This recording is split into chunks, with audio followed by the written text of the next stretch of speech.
wá gbọ́ ṣíṣe àti máṣe tòní gẹ́gẹ́ bí irúfẹ́ ìràwọ̀ tí ò ń lò. Mo kí Ọlọ́run Ọba, mo ṣèbà Olódùmarè, ìbà akọ́dá ayé, ìbà aṣẹ̀dá ọ̀run, mo ṣèbà Ọ̀rúnmìlà atórí ẹni tí ò sunwọ̀n ṣe, mojúbà ọkùnrin, mojúbà obìnrin, mo kí gbogbo ojú tó ń wò mí níbikíbi tí ẹ ti ń gbọ́ mi káàkiri àgbáńlá ayé. Èyí ni ìwádìí ojoojúmọ́ fún gbogbo ìràwọ̀ pátá àti ṣíṣe àti máṣe fún gbogbo ìràwọ̀ pátá ti tòní, tí ń ṣe ọjọ́ Saturday, May 31 ọdún 2025 tá wà nú ẹ̀ yìí.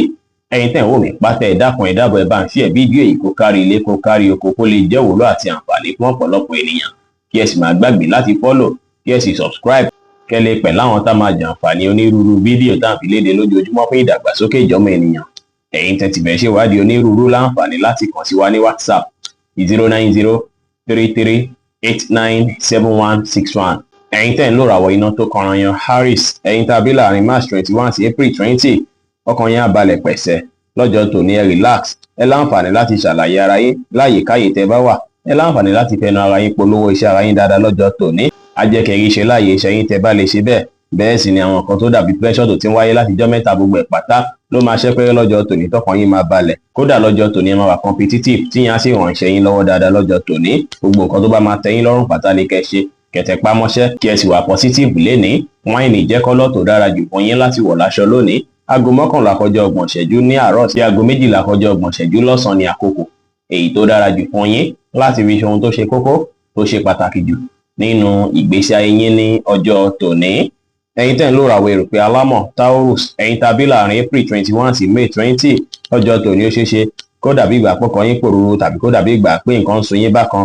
Ọjọ́ tòní ó ṣeéṣe kẹ́ má láǹfààní láti ṣàlàyé ọ̀rọ̀ kó já gere pẹ̀lú àwọn olólùfẹ́ yín, kó dàbí ìgbà pé a máa ṣe bí ìgbà pé wò kò tiẹ̀ nídìí kí n sọ̀rọ̀. Ìwúlẹ̀ ní bálágbájá sọ̀rọ̀ látàrí àwọn kankan tó ti ṣẹlẹ̀ tẹ́tí experience láàrin èèyàn àtàwọn olólùfẹ́ yín. Lọ́jọ́ tòní ẹ má ṣe wèrò yìí àwọn challenges tó ń wáyé lọ́jọ́ tòní, kí ẹ mọ̀ dájú pé lára àwọn nǹkan tíyàn wáyé wá kojú ni. Kò dára kẹ́ bọ́ olólùfẹ́ yín jà lọ́jọ́ tòní, wá pa àwọn tó gbà yín ká, ẹ rí dájú pé ẹ bá wọn ṣe, ẹ rí dájú pé ẹ control ìbínú yín lọ́jọ́ tòní, kẹ́ má wulẹ̀ fàyè gbá argument rárá, kẹ́ rí dájú pé gbogbo nǹkan tó bá wà láàrin yín tẹ́lẹ̀tẹ́lẹ̀ tó dàbí àwọ̀, kẹ́ wá bí gbogbo ẹ̀ ṣe fẹ́ rọlẹ̀, kẹ́ bá wọn sọ̀rọ̀ lọ́jọ́ tòní. Tẹ́ bá ṣe gbogbo ìyà jẹ́ kọ́kàn yín balẹ̀ pẹ̀sẹ̀, ẹ free mind yín, ẹ fìfí àti ọ̀yà hàn sí àwọn ènìyàn, ẹ ṣe dáadáa sáwọn èèyàn lénìí, kẹ́ sì gbàlàfíà láàyè pẹ̀lú. Pọ́pù jẹ́ kọ́lọ̀ tó dára jù fún yín láti wọ̀ láṣọ lónìí. Aago 9 kọjá 30 ìṣẹ́jú láàárọ̀ sí aago 10 kọjá 30 ìṣẹ́jú láàárọ̀ ní àkókò èyí tó dára jù fún yín láti fi ṣe ohun tó ṣe kókó tó ṣe pàtàkì jù nínú ìgbésí ayé yín ní ọjọ́ tòní. Ẹ̀yin tẹ́ ń lò ràwọ̀ afẹ́fẹ́ aláwàdà Gemini, ẹ̀yin tàbí láàrin May 21 sí June 21, ọjọ́ tòní dára púpọ̀ láti lo àkókò àti ìgbà tó dára pẹ̀lú mọ̀lẹ́bí. Lótìítọ́ ó ṣeéṣe kí áwọ̀ wáyé láàrin èèyàn àti èèyàn kan tó súnmọ́ yín láàyè iṣẹ́ lọ́jọ́ tòní, ṣùgbọ́n ẹ rí dájú pé sùúrù báyìí ni kẹ́ fi yanjú rẹ̀. Ẹ ṣe dáadáa sáwọn èèyàn lénìí, kẹrẹ ra yín nílẹ̀, kẹ́ báwọn èèyàn ṣe pẹ̀lú àwàdà àti ẹ̀rín, kí ẹ sì rí dájú pé ẹ ṣàwọn nǹkan tí á mú kí inú yín dùn láti mú kí inú àwọn tó jó lólùfẹ́ yín náà dùn lọ́jọ́ tòní pẹ̀lú. Aago 6 ní ìrọ̀lẹ́ sí aago 9 ní àṣálẹ́ ní àkókò èyí tó dára jù fún yín láti fi ṣe ohun tó ṣe kókó tó ṣe pàtàkì jù nínú ìgbésí ayé yín lónìí, tí kọ́lọ̀ green sì jẹ́ kọ́lọ̀ èyí tó dára jù fún yín láti wọ̀ láṣọ ní ọjọ́ tòní. Ẹ̀yin tẹ́ ń lò ràwọ̀ omi agbára Cancer, ẹ̀yin tàbí láàrin June 22 sí July 22, ara yín máa yá gágá dáadáa lọ́jọ́ tòní. Ìfaradà tí ẹ sì ní ààyè iṣẹ́ ó jẹ́ tó ṣe pé àwọn tó rọ̀gbà yín ká máa gbóríyìn fún, kẹ́ wá mọ́kàn balẹ̀ látàrí bó ṣe ṣe káwọn kan tẹ́ fẹ́ ṣe láàyè iṣẹ́ lọ́jọ́ tòní kó pọ̀ rẹpẹtẹ, ṣùgbọ́n tẹ́ bá mójútó wọn á bí ìdàgbàsókè fún iṣẹ́ yín ni ó. Lénìí kẹ́ má wulẹ̀ bẹ̀rù, ẹ má wulẹ̀ wà confuse rárá, ẹ wulẹ̀ gbajúmọ̀ṣẹ́, kẹ́ lè rore gbámú, ẹ múra dáadáa lénìí kí ẹ dùn rí lójú, ẹ ṣe dáadáa sáwọn èèyàn, kí ẹ rẹra yín lẹ̀, kí ẹ gbàlàfíà láàyè, kí ẹ sì wà positive pẹ̀lú. Aago 2 ní ọ̀sán sí aago 4:20 ìṣẹ́jú lọ́sàn-án ní àkókò èyí tó dára jù fún yín láti fi ṣe ohun tó ṣe kókó tó ṣe pàtàkì jù nínú ìgbésí ayé yín lónìí, tí kọ́lọ̀ white sì jẹ́ kọ́lọ̀ èyí tó dára jù fún yín láti wọ̀ láṣọ ní ọjọ́ tòní. Ẹ̀yin tẹ́ ń lò ràwọ̀ iná tó gbóná riri Leo, ẹ̀yin tàbí láàrin July 23 sí August 22, ẹ gbìyànjú láti ṣiṣẹ́ lórí bí ẹ fẹ́ sọ̀rọ̀ sí lọ́jọ́ tòní.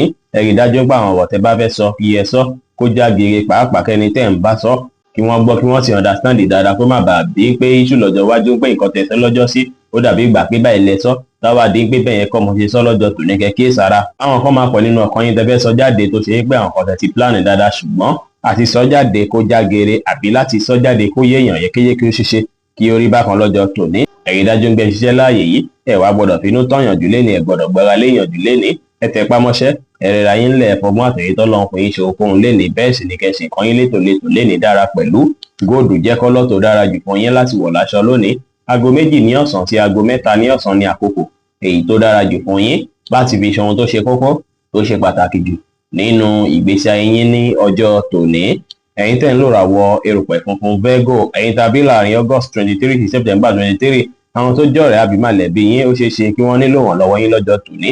Tẹ́ bá wà capable láti ṣe ìrànlọ́wọ́ fún wọn, kẹ́ ṣe fún wọn lọ́jọ́ tòní ó dára púpọ̀. Tó bá ṣe fún wọn béèrè advice lọ́wọ́ yín, kí ẹ ronú jinlẹ̀ nípa advice tó dára tí ẹ lè fún wọn látàrí pọ́ finú tọ́ yín lọ́jọ́ tòní. Ẹ ṣe bẹ́ẹ̀ fún wọn, kò sí wàhálà.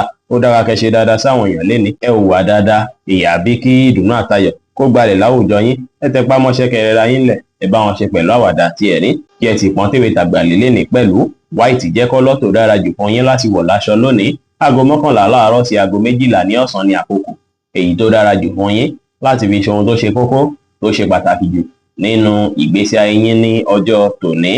Ẹ̀yin tẹ́ ń lò ràwọ̀ afẹ́fẹ́ márìmí fún Libra, ẹ̀yin tàbí láàrin September 24 sí October 23, kí gbóyà máa wà fún yín dáadáa, tẹ́ sì máa wà determine. Ọjọ́ tòní ó ṣeéṣe kí ó ṣe yín bí ìgbà pé kí ẹ wá ipò padà nínú ìgbésí ayé yín. Lọ́jọ́ tòní tí ó dára púpọ̀ kí ẹ ṣiṣẹ́ lórí àwọn nǹkan tó dàbí ìgbà fún yín láìbalẹ̀ ọkàn látijọ́ mẹ́ta, kí ẹ wá bí gbogbo ẹ̀ ṣe fẹ́ kúrò níbẹ̀ pátápátá. Lọ́jọ́ tòní tí tẹ́ bá lè ṣe bẹ́ẹ̀ á jẹ́ kí ẹ rí ṣe dáadáa láàyè iṣẹ́ lọ́jọ́ tòní. Kò ní sí wàhálà, kò ní sí ìdààmú kankan tó ń dààmú yín nínú ọkàn rárá. Lọ́jọ́ tòní kẹ́ ní ìrètí pé gbogbo kan ti dára, kí ẹ ní ìgbàgbọ́ ní kíkún nínú ara yín, ẹ má ṣe ohun tó lágbára jù ẹ̀mí yín lọ, ẹ wà positive, kí ẹ sì fi ìfẹ́ àti ọ̀yàyà hàn sí àwọn ènìyàn léni pẹ̀lú. Aago 2:30 ní ọ̀sán sí aago 4 ní ọ̀sán ní àkókò èyí tó dára jù fún yín láti fi ṣe ohun tó ṣe kókó tó ṣe pàtàkì jù nínú ìgbésí ayé yín lónìí. Ẹ wá gbọ́dọ̀ wáṣọ blue rárá, látàrí pé kọ́lọ̀ blue jẹ́ kọ́lọ̀ tí ó dára rárá fún yín láti wọ̀ láṣọ lónìí. Ẹ̀yin tẹ́ ń lò ràwọ̀ omi tútù Scorpio, ẹ̀yin tàbí láàrin October 24 sí November 22, ara yín máa yá gágá léni, ìgboyà tí máa wà fún yín pẹ̀lú. Ìyẹn máa jẹ́ kí ẹ rí gbogbo wámú dáadáa láàyè iṣẹ́, bẹ́ẹ̀ sì ni á bí kí ìyípo padà rere kó dé bá ọ̀rọ̀ owó fún yín lọ́jọ́ tòní. Bẹ́ẹ̀ sì ni lọ́jọ́ tòní ẹ máa mọ ọ̀nà tí ó tọ́ láti tọ̀ láti rí dájú pé àwọn nǹkan tó dàbí ìṣòro gbogbo ẹ̀ pátá ni ẹ yanjú, lẹ mórí bọ́ nínú rẹ̀ léni, kí ẹ rí dájú pé enjoy ara yín, kí ẹ wá ìdùnnú fúnra yín ní gbogbo ọ̀nà. Gbogbo nǹkan tó dàbí ìṣòro tó wà láàyè ilé yín gbogbo ẹ̀ pátá ló máa clear up láyè kan yín pátápátá, kò ní sí wàhálà. Ẹ ṣàwọn nǹkan tá mú kí inú ìdùn káyọ̀ yín kún, ẹ tẹpá mọ́ṣẹ́ léni, ẹ wà positive, ẹ má jẹ́ kára ya yín ju bó ṣe yẹ lọ. Bẹ́ẹ̀ sì ni kí ẹ fi ọgbọ́n àti òye tọ́lọ́run fún yín ṣe ohunkóhun léni dára. Silver jẹ́ kọ́lọ̀ tó dára jù fún yín láti wọ̀ láṣọ lónìí. Aago 5 ní ìrọ̀lẹ́ sí aago 6 ní ìrọ̀lẹ́ ní àkókò èyí tó dára jù fún yín láti fi ṣe ohun tó ṣe kókó tó ṣe pàtàkì jù nínú ìgbésí ayé yín ní ọjọ́ tòní. Ẹ̀yin tẹ́ ń lò ràwọ̀ inú àtùpà Sagittarius, ẹ̀yin tàbí láàrin November 23 sí December 22, lọ́jọ́ tòní ó ṣeéṣe kí mood swing fẹ́ wáyé fún yín, kódà ó ṣeéṣe kí ẹ fẹ́ dédé bínú lọ́jọ́ tòní. Ẹ rí dájú pé kí ìsọra yìí ní ọ̀ṣọ́jọ́ tẹ̀lé pípinnu àbí gbégbésẹ̀, ẹ jìnnà sí gbogbo àwọn gbèsè gbígbé àbí pípinnu lọ́jọ́ tòní. Ó ṣeéṣe kó dàbí ìgbà pé nǹkan sun yín, tàbí kó dàbí ìgbà pé feel stress dìbákan léni. Ẹ ṣáà rí dájú pé mọ́kàn balẹ̀, ẹ má kọbi ara sáwọn nǹkan tó ń ṣẹlẹ̀ yìí kí ó má bàa bí kí nǹkan náà tún lágbára díẹ̀ sí. Ẹ ṣáà rí dájú pé wá bí ọkàn yín ṣe fẹ́ balẹ̀ ní gbogbo ọ̀nà. Ẹ má pẹ̀jú níbi ìpéjọpọ̀ kí ìpéjọpọ̀ tí ẹ bá lọ tàbí tẹ bá wà tẹ bá rí pé wà comfortable níbẹ̀. Ẹ má jẹ́ ẹ má fa fanfà pẹ̀lú ẹnikẹ́ni, ẹ mọ́kàn balẹ̀, ẹ bá àwọn èèyàn sọ̀rọ̀ pẹ̀lú ìfẹ́, ẹ gbà láfíà láàyè, ẹ sì fi ìgboyà ṣe ohunkóhun lọ́jọ́ tòní dára. Red jẹ́ kọ́lọ̀ tó dára jù fún yín láti wọ̀ láṣọ lónìí. Aago 6 ní ìrọ̀lẹ́ sí aago 7 ní àṣálẹ́ ní àkókò èyí tó dára jù fún yín láti fi ṣe ohun tó ṣe kókó tó ṣe pàtàkì jù nínú ìgbésí ayé yín ní ọjọ́ tòní.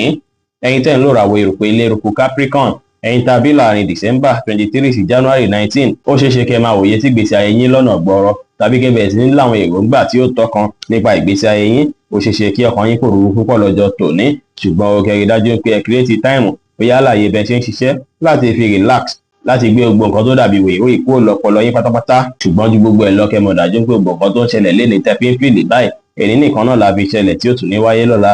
Lọ́jọ́ tòní ẹ free mind yín, ẹ wà positive, yẹ ṣe dáadáa sáwọn èèyàn, kí ẹ sì pa àwọn àṣírí kọ̀ọ̀kan yín mọ́lẹ̀ ní pẹ̀lú. Aago 5:15 ní ìrọ̀lẹ́ sí aago 6 ní ìrọ̀lẹ́ ní àkókò èyí tó dára jù fún yín láti fi ṣe ohun tó ṣe kókó tó ṣe pàtàkì jù nínú ìgbésí ayé yín lónìí, tí kọ́lọ̀ deep pink sì jẹ́ kọ́lọ̀ èyí tó dára jù fún yín láti wọ̀ láṣọ ní ọjọ́ tòní.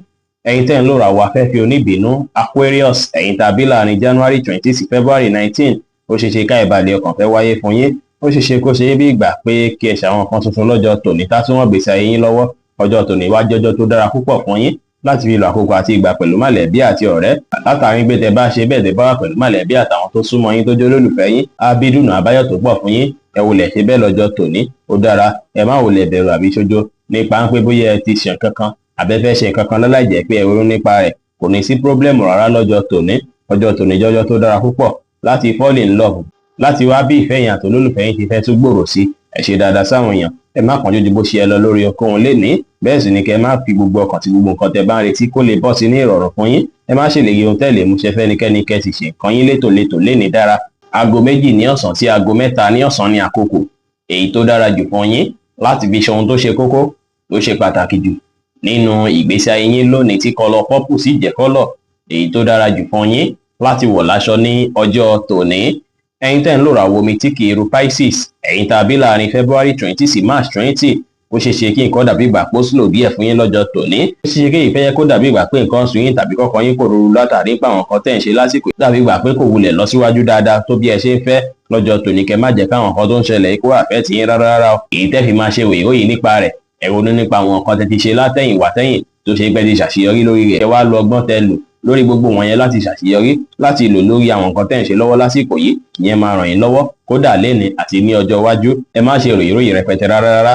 Ẹ má dá sọ̀rọ̀ tí wọ́n pè é sílé ní abẹ́ tí ó kàn yín. Ẹ ní ìrẹ̀lẹ̀, ẹ ṣe dáadáa sáwọn èèyàn. Ẹ má sọ̀rọ̀ àsọjù láwùjọ, kí ẹ sì create àkókò láti fi ṣe prayer lénìí dára. Bẹ́ẹ̀ sì ni ó ṣeé ṣe kí ọ̀pọ̀ yín lálàá lọ́jọ́ tòní. Tálà náà sì máa jẹ́ ètò nítumọ̀ fún gbèsè ayé yín. Aago 9 kọjá 30 ìṣẹ́jú láàárọ̀ sí aago 11 láàárọ̀ ní àkókò èyí tó dára jù fún yín láti fi ṣe ohun tó ṣe kókó tó ṣe pàtàkì jù nínú ìgbésí ayé yín lónìí, tí kọ́lọ̀ pọ́pù sì jẹ́ kọ́lọ̀ èyí tó dára jù fún yín láti wọ̀ láṣọ ní ọjọ́ tòní. Bí ó ṣe jẹ́ nìyẹn fún gbogbo orúfẹ́ ìràwọ̀ 12 tó wà pátá. Ẹ̀yin tẹ́ ń wò mí pátá, ẹ má gbàgbé pé Ọlọ́run bo Olódùmarè nìkan lọ́ba tó ní ìmọ̀ jùlọ. Ẹ̀yin tẹ́ fẹ́ ṣèwádìí onírúurú, ẹ láǹfààní láti kàn sí wa ní WhatsApp 09033897161. Ire gbogbo ajẹ́ tiwa lónìí, lọ́sẹ̀ yìí, lóṣù yìí àti ní gbogbo ọjọ́ ayé wa láṣẹ Ìdùmarè. Ire o.